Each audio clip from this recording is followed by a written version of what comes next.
doctora, yo no veo las S, ni el color, ni la forma. Le dije, tú tienes que ver la forma, el color, todo, porque eso nos da diagnóstico a nosotros. Hay muchas cosas que, mira, todavía a mí me falta por aprender. Mi papá tiene ahorita acaba de cumplir 50 años de graduado de médico. Tuvo un cáncer de estómago y bueno,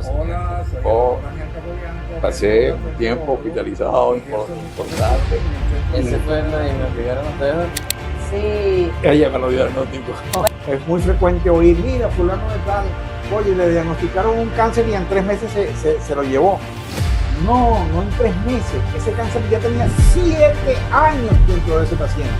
Tuve un paciente, un gran señor, muy querido también.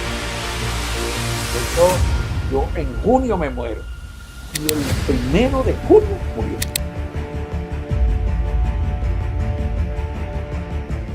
Y de todos esos pacientes que ustedes han tratado, ¿cuál ha sido como la peor experiencia o la experiencia como más extraña que han tenido en consulta? A ver, bueno, yo creo que la de mi papá, la de la prótesis. Sí, si pueden contar una, usted. Bueno, hay muchas cosas que son muy importantes, sobre todo en esta parte de la fisiología digestiva que es tan importante. Y hay muchos pacientes que realmente vienen por procesos muy preocupados, con mucha alarma, que se sienten muy mal, y uno los explora completamente y no se les consigue nada orgánico. Y todo es, primero, mental, crisis de pánico. Crisis de pánico, y verdad, y eso altera mucho todo el proceso. En la pandemia vimos mucho. Sí, muchísimo. mucho, Pacientes con crisis de pánico, que los pacientes, doctor, usted me tiene que hacer esto porque doctor Google, yo le digo doctor Google, como te pasa a ti, Daniel, sí. Que todo lo investigan y todo es igual a cáncer. Sí. Okay. Entonces, precisamente eso es lo importante, que muchas veces nosotros exploramos un aparato digestivo, lo vemos, normal, vamos a decir, básicamente normal. Se toman biopsias preventivas para determinar cualquier pequeño cambio de la mucosa. Y entonces pueden aparecer lesiones que son muy importantes controlar y fijar y constatar que eso vaya a mejorar. Empiezan a aparecer las atipias, las displasias y las metaplasias. Esas 3 lesiones se consideran lesiones premalignas. Eso aparece en la biopsia. Sí, ¿okay? Eso aparece Cuando en la tomamos biopsia. Nosotros la biopsia, claro. La biopsia es como un pedacito de mucosa que se toma en el momento. Espera, Winner. No sé si te enteraste, pero tenemos una nueva comunidad en Telegram, donde solamente hay ganadores que sueñan mucho, pero hacen mucho más. Aquí compartiremos sobre hábitos, novedades del podcast y además reflexiones sobre el libro. Siempre recuerda esta frase antes de darle al botón de suscribirte en el canal. No es tanto lo que hagas ni lo que digas, sino centrarte primero en quién quiero ser. Y eso se manda a anatomía patológica, al patólogo la analiza y nos da ese resultado. Entonces, para que de una metaplasia, por ejemplo, que es una lesión premaligna, se desarrolle un verdadero cáncer, pueden pasar entre 7 a 10 años. Pero tú me dices, doctor, ¿esta metaplasia está en el año 1, en el año 7 o en el año 10? Claro.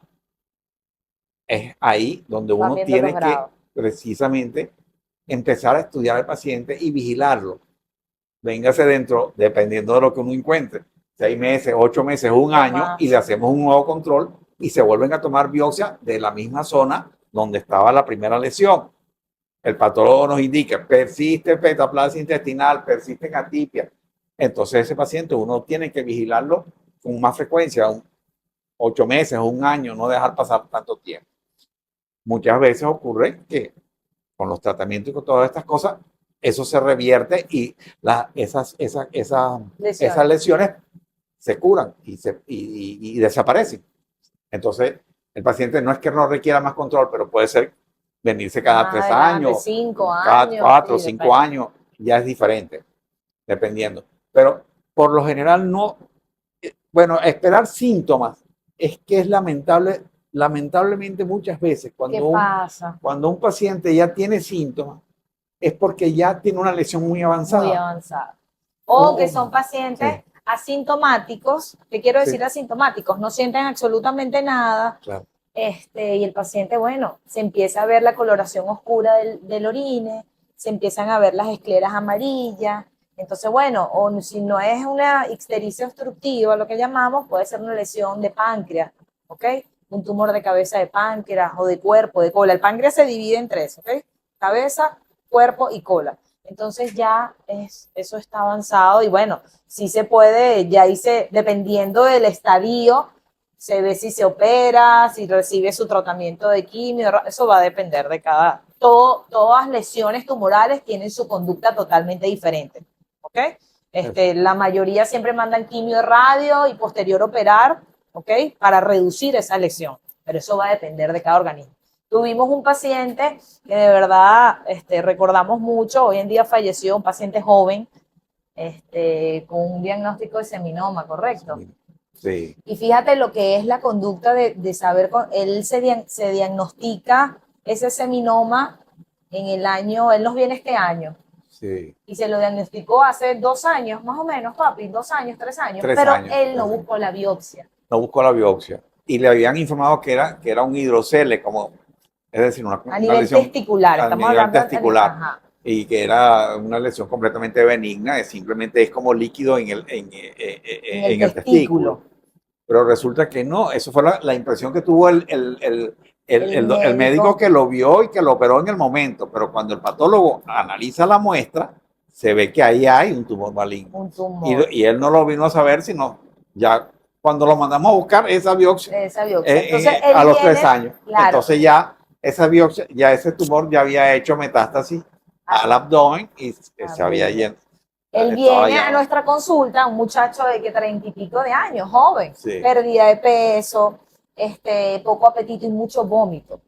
Sí. Entonces, claro, nosotros inmediatamente, ya cuando nos dicen pérdida de peso, poco apetito, ya tú lo ves y una pérdida de peso drástica, ya uno inmediatamente dice, aquí hay algo. Le hicimos el estudio, la videogastroscopia, la endoscopia digestiva superior, y la primera endoscopia vimos mucho líquido, mucha retención, o sea, claro, el vaciamiento gástrico no estaba funcionando normal para poder pasar a todo el intestino y todo el colon, no, había algo que lo estaba obstruyendo, pero aspiramos, esa primera vez aspiramos como 4 litros aproximadamente, ¿verdad? Sí. Le colocamos una sonda nasogástrica para que, bueno, todo lo que pudiera comer, por supuesto, viniera por la sondita. Que se retuviera en el estómago. Exactamente, entonces no vimos absolutamente nada, tomamos biopsia, reportó un Helicobacter pylori, un bacilo Helicobacter pylori, una gastritis, indicamos tratamiento, pero continuaba, ¿no? Él venía y bueno, esperanzado que él se iba a mejorar, no sabíamos en ese momento el diagnóstico de seminoma. Dijimos, bueno, pero ¿qué está pasando? No entendemos que, o sea, él tiene que tener algo que lo está obstruyendo, porque no es normal de que se llene tan rápido. A la segunda endoscopia que se vuelve a realizar, control, estaba un poco más limpio porque ya tenía la sonda, ¿ok? Donde no se me acumulaba el líquido y sí había una lesión. Pero una lesión muy abajo en el intestino. Muy abajo. Fíjate algo. Nosotros normalmente llegamos en el estómago, uno visualiza el esófago, estómago, que es todo esto, y duodeno, ¿ok? Segunda porción. Imagínate que la lesión, o sea, el tubo llega más o menos hasta aquí. Normalmente llega hasta allí, más o menos. Y la lesión estaba como por aquí. Sí, mucho más abajo. Tuvimos que avanzar mucho más para poder tratando de buscar a ver que si es que había algo allí sospechoso. Y entonces, siguiendo, oye, de repente la sorpresa salió grandísimo. Entonces es como un tumor sincrónico del tumor, si se hubiese, bueno, el tiempo de Dios es perfecto, pasó así, lamentablemente el paciente era una persona muy esperanzado, con mucha calidad humana, los familiares, bueno, bellísimo, ese paciente hicimos un feedback, ¿sabes? Porque tú con los pacientes haces una conexión más allá. Lloramos cuando nos enteramos que él le realizaron, en el oncológico le realizaron radios, iba un médico especialista infectólogo para la casa y estábamos en contacto de